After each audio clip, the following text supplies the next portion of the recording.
Good morning, everybody. I am out here bright and early. It's actually a little chilly. It's getting near the end of May, and since I had a cold, since we had that crazy heat wave, I have not had a chance to care for and prune my tomatoes.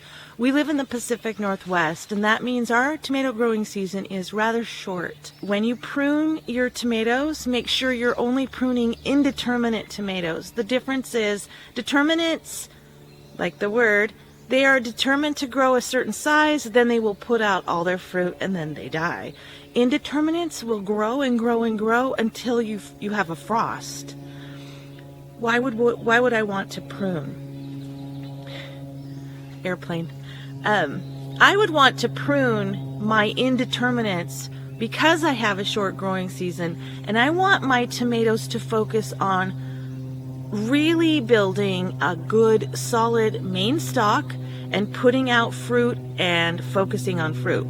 At a certain point, I will also top my indeterminates. When they get so tall that I can no longer maintain them, I will also top them later in the season to force them to finish ripening the fruit that they have on. And we'll talk about that later. Right now, I just want to show you what I'm going to do to my determinants.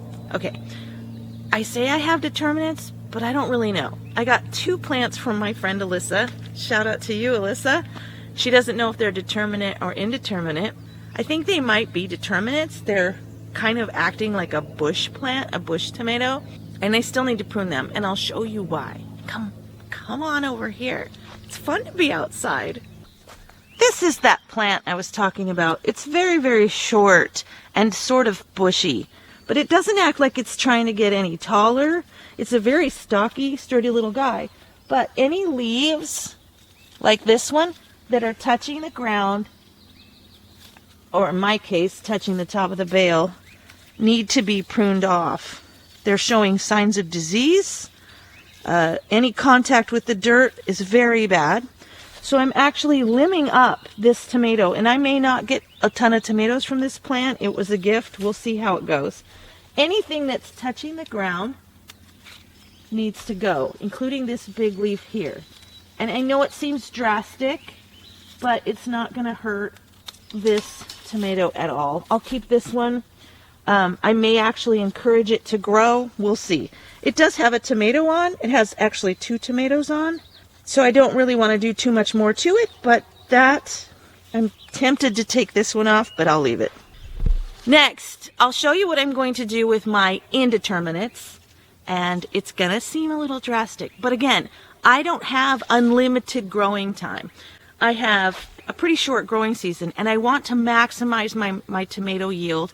I did this last year. People thought I was crazy, but I got so many tomatoes. Okay, these are my striped Romans. They are an indeterminate, and I have been doing some pruning, but I need to get in here and do some more. You never want to cut the top. This is the top. See, it's almost shoulder height because I'm in a bale. But you never want to cut the top of the main stalk because that will be the end of its growing, right? It will not, they grow from the top.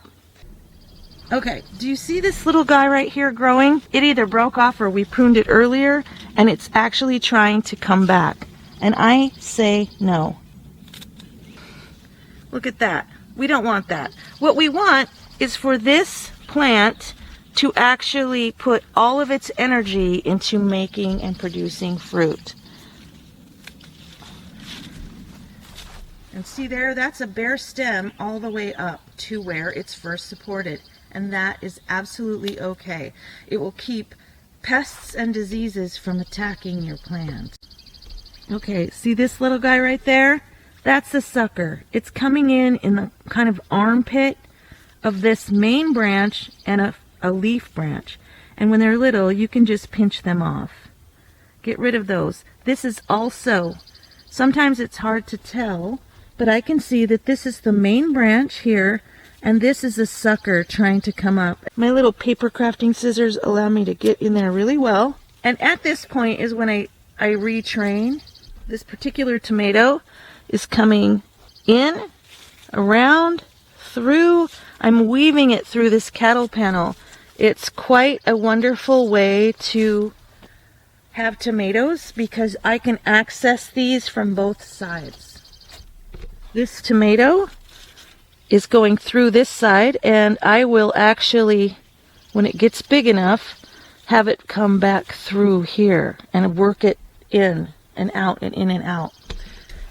It's a nice way to support the tomatoes because when the weather starts blowing, these guys are super secure. I haven't had a problem at all. Okay, I can see some things that might be causing this particular tomato plant some trouble. We're going to get rid of that because that's obviously a leaf that does not need to be a part of my process. Same with this. Goodbye. If you look right here, you can see exposed roots, and that means that this did not get buried deep enough. Okay, well, this was clearly one of those moments when I did not get enough straw out of the bale. I was having a weak day. I ended up having Mark finish the rest of the holes.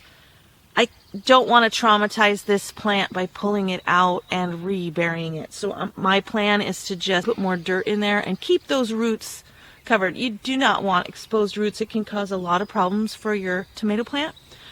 It is the only one that is like that, and it seems to still be thriving, but I am going to keep an eye on that and keep those roots under dirt for sure.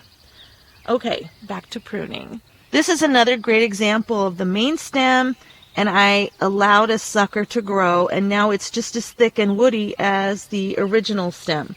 So I essentially have two tomato plants doing their own thing on one stem, and that's okay. The sucker will put out fruit and flowers, and I have the space. Do you see this branch right here? It's a sucker, and it's awful big, but I can't let it grow as well. It'll just go crazy in there. That is a big sucker, and I don't want it to stay. It will improve airflow. It will allow me to continue to care for this plant. It's hard sometimes to tell which is the main stem and which is the sucker. Well, the sucker usually happens under a flower. I've got flowers here, so I know that's the main branch. I'm going to cut this off. It doesn't hurt my tomatoes. It's actually going to help them thrive. So these leaves are not touching the dirt, but they are not looking as green and healthy as these leaves.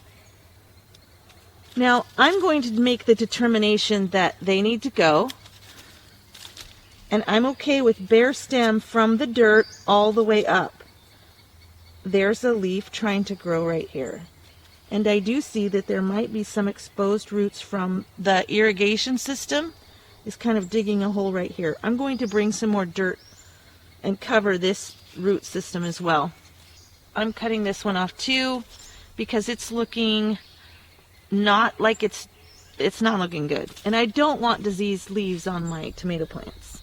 All right, this one actually split as well right here. Nothing I can do about it now. The sucker stalk is as sturdy and strong as the main stalk, and they're both putting on flowers, so I have again another split. There's a pretty good sized sucker right here. You can try to pinch it off with your fingers. That is usually best. Right here you can see I have a sucker growing right out of the bottom of the stem. I don't need it there, nor should it be there. Also, this is a little bit above, but you can see the signs of some disease. I'm going to prune that off. See this right here, where there's the main stem coming up, and then there's a leaf coming out here, and right straight up out of that armpit is a sucker. But did you know I could put this in water and make a clone? And I might just do that and see what happens. Not pretty? And I'm not even putting these in my compost pile. They they could potentially be diseased, and I don't want them in my compost pile. I'm just going to continue pruning my tomato plants because have you ever heard that saying, there's a sucker born every minute? Well, it kind of feels like that with tomato plants. I just saw one on a one I just finished. Check it out. Right there. Look at that. It was hiding. You want to be careful that you're not pinching and pulling. You can actually take the skin right off your tomato. That's why I like to cut. Also, it's better to do this early in the morning. Late at night, terrible. Because you're cutting the plant. You're actually opening it up to possible diseases. You don't want to do it during the heat of the day. Same thing. The plant will suffer. If you do it early in the morning, which I am doing, good morning, your plant will tolerate the pruning a lot better. And I will periodically be doing this probably weekly for the rest of the growing season. Thanks for joining me. I love having you here. The suburban edge would not be the same without all of my edgy people. Yeah, so I'm just going to continue to remove any diseased branches and any new growth that I don't want, and it's okay. Remember, it's not okay to do this on determinate tomatoes. You're not going to get the yield you want. But if you do this with indeterminate tomatoes, you will get a better yield. I know it seems counterintuitive. You think more leaves equals more fruit, but that's not true. The plant has, an idea. The plant wants to just grow and grow and grow. It's a vine and it just wants to sprawl. If you maintain it and you keep it small a little bit, it will put more focus into fruit production, and that's why we grow tomatoes. I'll be back with more tomato stuff, but if you have any ideas, thoughts, concepts, anything to do with tomatoes, just want to say hi, please comment down below. I love hearing from you. And if you like this video, please consider liking and subscribing. This channel wants to grow, and I can't grow without you. And I also just want to say thank you. I hit 100 subscribers, and that was like really one of the hardest things to do. I would watch it hover. I had to finally just die inside to it, and that's okay too. But I want this channel to grow. I think it's got value, and it's helping me, and it's helping my kids, and I'm leaving a legacy for my kids, and yeah, all that stuff. So yeah, thanks. If you want to check out my other videos, they're going to be popped up right over there. And yeah, reach out. Hit the notification bell also so that you can, well, the concept is that you'll be notified when I drop another video. As always, thanks for joining me on the Suburban Edge. It's that place between the country and the city where together you and I can learn modern homesteading skills. Have an awesome, blessed day. Bye.